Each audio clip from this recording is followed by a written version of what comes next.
imise luuqado ayaad ku hadashaa? Hal, labo, mise waxaad ku riyoonaysaa inaad barato luuqado cusub? Asalaamu calaykum waraxmatullaahi wabarakaat. Ku soo dhowaada Goofka Podcast. Magacayga waa Ciid.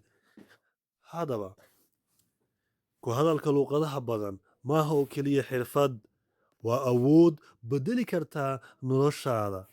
Qaybtan mawduucan waxaan run ahaantii ku ogaan doonaa sababta barashada luuqadaha ay run ahaantii ka mid tahay maalgashiga ugu wanaagsan ee naftaada u samayn karto maanta. Luuqad kaste waa albaab cusub. Marka aad barato luuqad cusub, erayo keliya maaha run ahaantii ma daranaysid, ee waxaad baranaysaa dhaqan cusub, fikir cusub, hab cusub oo run ahaantii oo duni u aragto. Wariye BBC oo lagu magacaabo Victoria waxay run ahaantii sheegtay waxay ku kortay iyadoo run ahaantii waxay ku korshay iyadoo ku hadlaysa meelo laga hadlo luuqado badan. Haddaba waxay sheegtay in luuqado kasta ay run ahaantii ay sheegtay inay tahay qayb ka mid ah aqoonta run ahaantii ay maanta ay ku joogto shaqadeeda. Isla markaana waxay u sahlaysaa in run ahaantii la xidhiidho dad kala duwan ka yimid run ahaantii dhaqamo kala duwan. Haddaba luuqad kaste waxay furaysaa albaab cusub. Maxaa loo bartaa luuqadaha badan? Waa maxay muhiimadda loo barto luuqadaha badan? Aan tusaale u soo qaadano Ijlaal Daig oo ah run ahaantii gabar reer Turkiya. Waxay ku hadashaa 9 luuqadood. Sirtu maxay tahay? Maaha run ahaantii hibo gaar ah, ee run ahaantii waa doonitaan iyo xiise. Waxay jeceshahay waxbarashada, dadaalka joogtada run ahaantii iyo ku celcelinta. Marka ay barato luuqad adag waxay tiraahdaa run ahaantii waxaan u isticmaalaa inaan ku hadlo.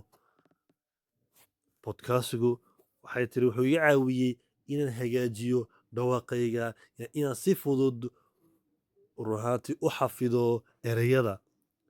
Haddaba tani waxayna run ahaantii na tusinaysaa in barashada luuqadaha ay noqon karto mid xiise leh. Qofku wuxuu ku baran karaa luuqadda xiise uu u qabo.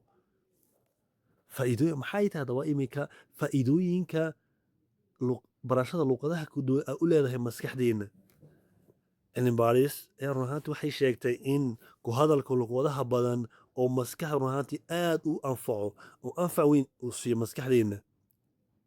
Haddaba waxaa jira cilmi baaris loo yaqaano oo ka sheekeeyay nin la yidhaahdo Professor Frederick. Wuxuu run ahaan sheegay in maskaxdu run ahaantii markay barato luuqado badan waxay ku dhalaysaa luuqadaha badan inay firfircooni geliyaan marka ay isticmaalayso luuqadaha badan. Kow, wuxuu sheegay in xusuustu run ahaantii ay xoogaysato. 2, diiradda iyo focuska run ahaantii inuu kordho. 3, xalitaanka dhibaatooyinka run ahaantii maadaama uu yahay qof wax badan ku hadla oo dhaqamada badan garanaya in u fududaato. Haddaba markuu run ahaantii qofku gaboobo, maskaxdiisu waxay run ahaan si faham ay karto u leedahay mid run ahaantii ka caafimaadka badan qofku run ahaantii waxyaabo badan sameyn. Marka muhiimaddu faa'iidooyinka u leedahay maskaxda inuu qofku barto luuqado badan. Haddaba barashada luuqaduhu ma da'ba ku xiran tahay? Dad badan waxay yidhaahdaan waxaynu nahay dad luuqad cusub baranaya, laakiin taasi waxay ahayd sax maaha oo caruurta ayaa loogu talagalay inay bartaan. Annagu waan ka weynaanay, laakiin dadka waaweyn waxay leeyihiin faa'iidooyin kale oo muhiim ah oo run ahaantii inta badan ay awood u lahayn ama iska indha tiraan. Waxay leeyihiin dulqaad oo caruurta dulqaad ku bartaan male. Waxay yaqaaniin sababta ay wax u baranayaan. Waa muhiim qofku inuu yaqaano sababta ay wax u baranayaan. Gabadhii aan ka soo warranay ee Turkiyada ahay wax u baranaysay waxaan galaabay tiri Istanbul, meel soo kulmisa dhow 25 milyan oo dad oo ka yimid adduunka yimaado. Meel istaraatiijiya oo dad badan luuqado ay imanaya caalamka. Waxaa lagu sheegaa inay tahay capital of the inay tahay caasimadda adduunka. Markaas aanimo ayay gelisay xiisaha. Waxay run ahaantii ku guuleysan karaan run ahaantii dadaal joogta qofka hadduu leeyahay oo garanayo muhiimadda u baranayo. Ha u ogolaanin run ahaantii da'du inay tahay noqoto mid cudurdaara. Ha ka dhigin inaad tiraahdo maanta cudurdaar waan weynaaday. Waa baran kartaa haddii aad xiiseynayso. Si degdeg run ahaantii loogu baran kartaa? Sidee u baran kartaa luuqad cusub? Ku hadalka maalin kasta joogtee, dhegeysi podcast run ahaantii daawo, akhriska run ahaantii buugaga ama run ahaantii maqaalka gaagaaban waa muhiim. Waxay kuu tarayaan inaad si degdega wax u baratid. Run ahaantii baro 5 ama run ahaan 10 eray maalin kasta weli isticmaal. Ta ugu muhiimsani run ahaantii waxa weeye ha ka baqin in aad qalad samayso. Qaladku waa macallinka ugu fiican markaa wax baranaysid. qalad kaste wuxuu run ahaantii kuu dhoweynayaa guushaada. Haddaba waxaan soo gaarnay gunaanadkii mawduuceena. Saaxiibayaal, ku hadalka luqadaha badan wuxuu run ahaantii beddelaa noloshaada. Run ahaantii wuxuu beddelaa aragtidaada, wuxuu beddelaa qaabka aad u fikirto.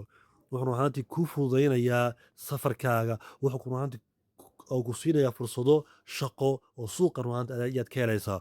Wuxuu kuu sahlayaa inaad barato dad iyo dhaqamo run ahaantii cusub.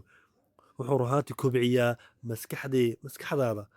Haddaba maanta bilow xitaa 10 daqiiqo maalintii wax run ahaantii wax weyn ka beddeli kartaa mustaqbalkaaga. Haddaba xusuusnow, luqad kasti oo cusub waa nolol cusub oo run ahaantii ku sugaysay. waad run ahaantii ku mahadsantihiin dhegaysigiina podcastkan. Haddaad halkan soo gaadhin, haddii uu ku anfaco, subscribe saar, kanaalka run ahaantii dadka la wadaag run ahaantii saaxiibayaa si uga faa'iidaystaan waxyaabaha muhiimka. luqadda run ahaantii hadda baranaysay maxay tahay? Hadda waxaan ku leeyahay wassalaamu calaykum waraxmatullaahi wabarakaatu.